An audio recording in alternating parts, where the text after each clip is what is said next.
Últimamente he estado entrando a algunos grupos ateos en Facebook y me he llevado algunas sorpresas no muy gratas. Y es que el nivel argumentativo en estos grupos es realmente preocupante. Que tú como ateo no sepas mucho sobre la filosofía del teísmo o sobre la religión cristiana, etcétera en general, realmente no es ningún problema, no estás obligado a saberlo ni tampoco a refutar dichas creencias. ¿Cuál es el problema? El problema es cuando tú en diferentes grupos te dedicas a criticar estas cosas sin siquiera entender lo más básico referente a eso. Y esto es un problema fundamental.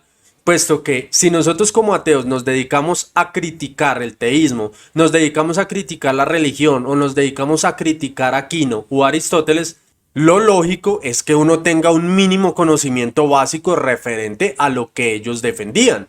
Creo que es lo más razonable. Uno de los argumentos más flojos que se utiliza en estos grupos es el de ¿quién creó a Dios? Esto es un argumento realmente malo y tú como ateo no deberías utilizarlo.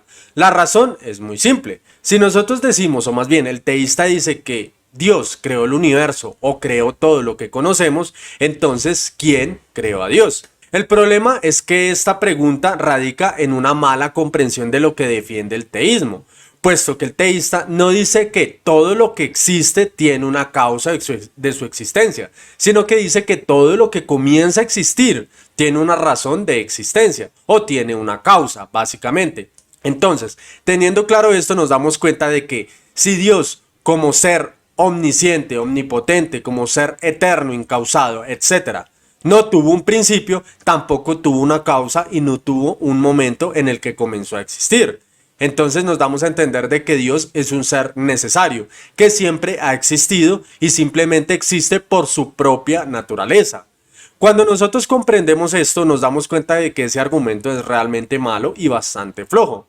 Acá podríamos entrar en un debate si el universo también podría ser un hecho bruto o podría ser necesario, etc. El punto es que estos ateos que yo te menciono no saben esto y realmente no tienen la más remota idea. La pregunta simplemente es que si Dios creó el universo, ¿quién creó a Dios? Pero como te menciono, esto es un mal argumento y es una mala comprensión de lo que generalmente el teísta defiende.